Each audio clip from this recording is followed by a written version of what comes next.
Now, it is hot out there, with temperatures breaking records here and across Europe in an extreme heat wave. There's a red heat warning in place for only the second time ever, meaning a risk to life. That's been widened towards the south coast until midnight tomorrow, with an amber warning beyond that extended until 9 p.m. on Saturday in the southeast.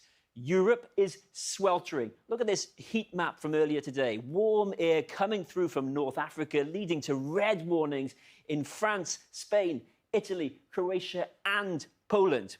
Here, the UK record for June has been smashed. It was 35.6 Celsius, reached in 1957 and 1976. Today, 36.1 degrees.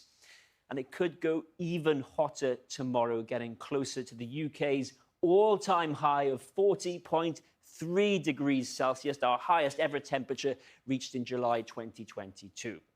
Now, the impact: hundreds of schools have closed early, even though the government in England is urging them to stay open if possible. And we've had widespread cancellations on the trains again, with Network Rail warning passengers to only travel if absolutely necessary.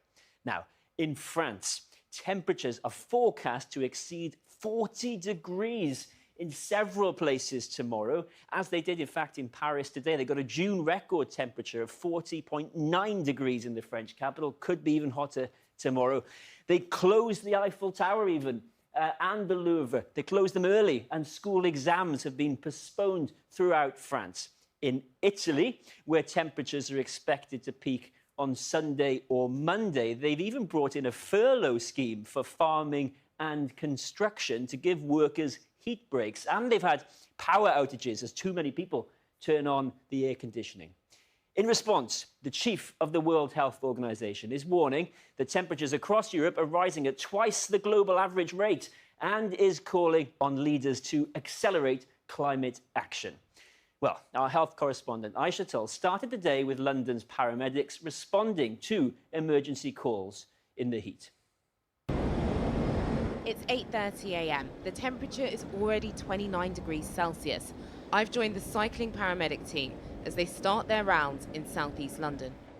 Back at base, they've had to bring in more staff to cope with demand. We're expecting to see an increase of about 50% in emergency calls coming into our call centre here and across London, in East London.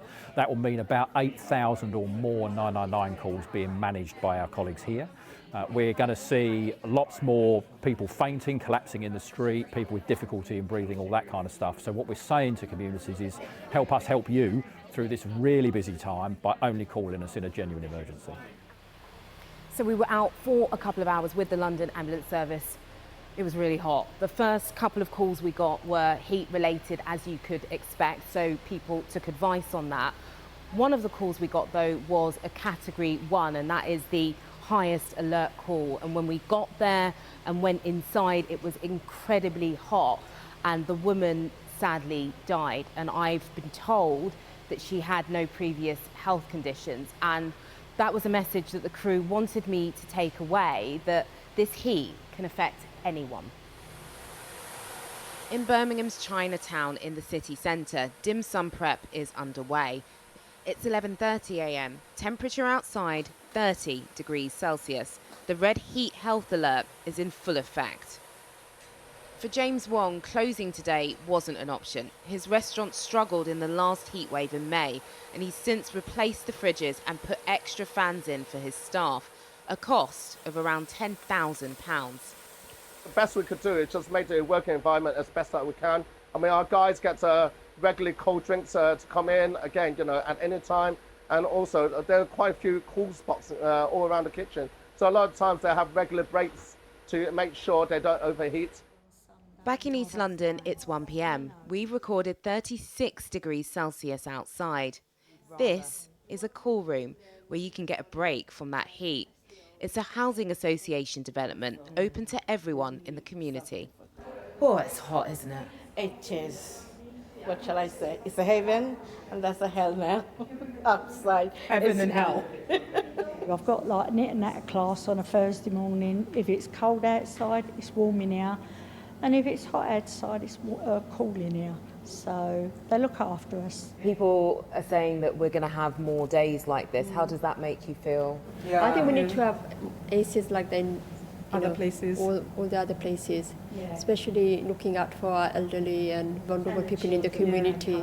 I was saying yesterday, like in the UK, we're not prepared for the cold, we're not prepared for the heat. It's like if it's too cold, schools close. If it's too hot, the schools close. So we need to prepare more for the, the global warming. All of the women here told me their homes are too hot to stay in all day. A recent report from the Climate Change Committee says 92% of UK homes are at risk of overheating by 2050 if we don't upgrade them to cope with extreme temperatures. I don't think anywhere in the world is prepared for the impacts of climate change. What we're starting to see is that cities like London that hadn't had this level of heat before, other parts of Europe, is starting to struggle to cope with this level of heat. What we do need to see is action at national level. The UK Climate Change Committee recently published a new report called the Well Adapted UK Report, which shows that what we need to do to really make sure that we could mitigate against the impacts of climate change. This was the hottest June day on record, and one of the country's top climate scientists warned this heat is not just an inconvenience, it's a threat, and we need to treat it with the urgency it demands.